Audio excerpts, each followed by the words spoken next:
சுமப்பேனே.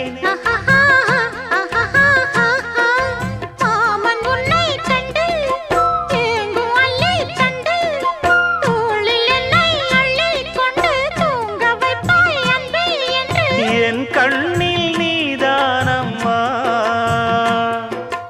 உண்ணாமல் உறங்காமல் உன்னால் தவிக்கும் பொண்ணு மணியின் நெஞ்சுக்குள்ளே இன்னாருன்னு சொன்னால் புரியுமா? அது கொஞ்சி கொஞ்சி